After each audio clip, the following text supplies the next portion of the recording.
Hello guys, today we're going to be adding exponents. Here we have the equation 12x to the 4th power plus 3x squared minus 5x minus 2 plus 15x squared minus 10 plus 9. So what do you do when you're adding exponents? When you're adding exponents, you're combining like terms. Using this, we're going to find the terms that are alike in this equation. As you can see here, I have drawn a line under the ones that are alike. Now I'm just going to combine these terms.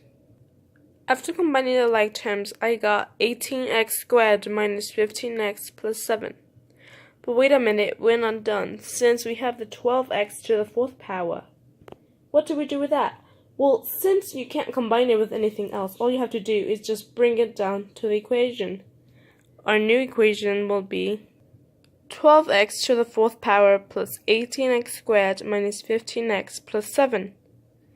Now that we have done this, remember, adding exponents is just combining like terms. If you don't have a term that can combine with anything else, you're just going to bring it down.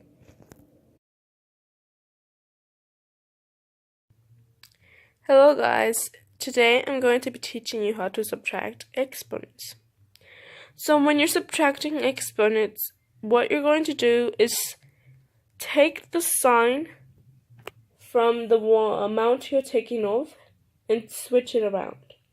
So using this equation, 2x to the 3rd power plus 4x squared minus 1 minus negative 5x to the 3rd power plus 7. Well, I'm going to be taking the sign of the negative 5x to the 3rd power and switching it to positive 5x to the 3rd power, and taking the sign from the positive 7, I'm going to take it to negative 7. So my equation should look like this. Now that I've rearranged my equation to an addition, because what you're doing when subtracting is just switching around the signs. See?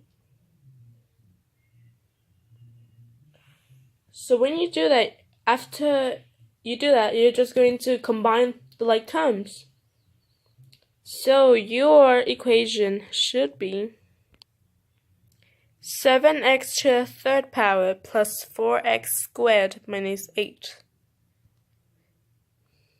So remember, when subtracting exponents, you're going to change the sign of the amount you're subtracting of to the opposite in order to combine the like terms.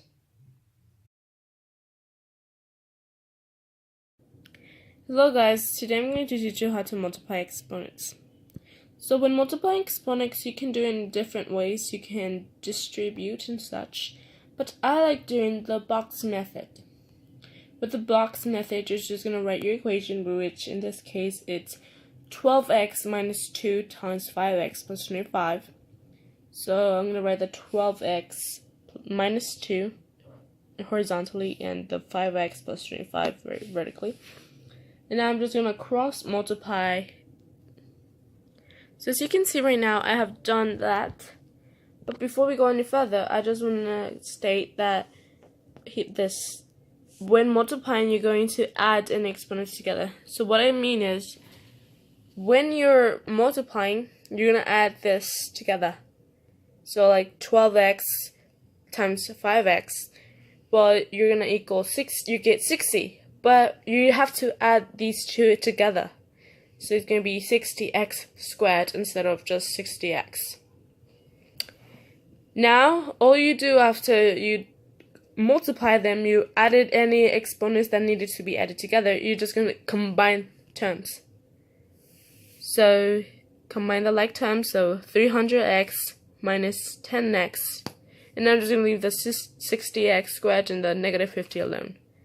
My equation should be 60x squared plus 290x minus 50. Now let's remember, when multiplying exponents, you're just going to multiply them normally. Add any exponents that need to be combined together, and then you're just going to combine the like terms and bring anything down that doesn't have anything to combine with.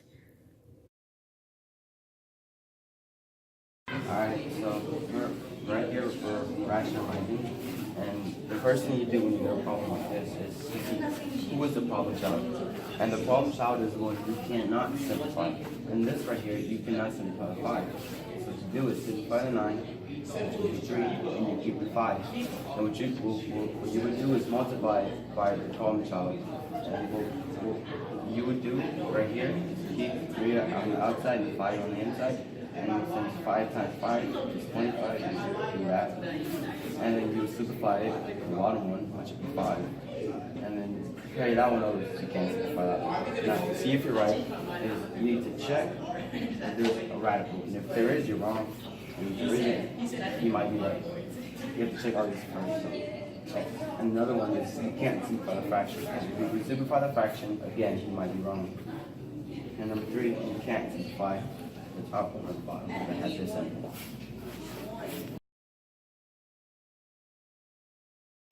Hey guys, today I'm going to teach you how to exemplify exponents. So right here I have my equation.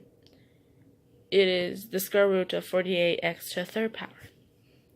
So when you're simplifying exponents, you're going to factor them until you find the prime numbers. Here I found the prime numbers, but I also found two pairs actually. So when you find the pairs, when you find two of the same number, that will be a pair. And here I put 2 because a pair will equal just that number. So a pair of 2's equals just 2. And here I circled the 3 because it was the prime number. It was lonely. There's no other prime that is 3. Here I did the same thing, found a pair, and that x right there is just lonely, but it's the prime, so I'll have to keep it. Now I'm gonna rewrite this, and what I get is 4x, the square root of 3x. The reason I got 4 is because I just multiply these two together. And again, they're not 2 times 2 times 2 times 2. You don't multiply 2 4 times. No. It's a pair. A pair equals 1, 2. So you just multiply 2 times 2 and get 4. See, x, bring it down, just x. That's the pairs you find are going to go outside, while the primes you still have are going to inside. So here it is. When simplifying, you're just going to factor what's inside the house, find only pairs, and bring them outside and keep the others in. This is how you simplify. Thank you very much for watching. Okay, so today I'm going to show you how to change a radical into its original form. Alright, so first you need to see if there's a number in the index. And in this example, there isn't a number in the index. So what you would do is that in every index, if there isn't one, a number, it's automatically divisible too. So the index always goes on top. Now, the x, the number in the square root is always the base. And so you see right here, it's the base. And the 3 is always the bottom number. And that's how you simplify it. Hello guys, today I'm going to explain the properties of rational and irrational numbers. What I'm going to explain is the reason why the sum or product of a rational and irrational is rational, or the sum or product of an irrational number and an irrational number is irrational. The reason why the product or sum would be the same as what you're multiplying or adding by is because you're doing it by the same thing. You're not changing it. You're not multiplying by a rational times an irrational. It's just rational and rational, or irrational and irrational. You're not changing that. You're not changing its form. It's the same thing. So your answer should be the same thing. But let's just say you multiply it or add it by rational and irrational. Well, you're going to get an irrational number. The reason how I found this is because I multiplied 1 times pi, and I got pi. Pi is an irrational number. So it only makes sense that anything you multiply irrational times an irrational by, or add an irrational plus an irrational, it will always be irrational.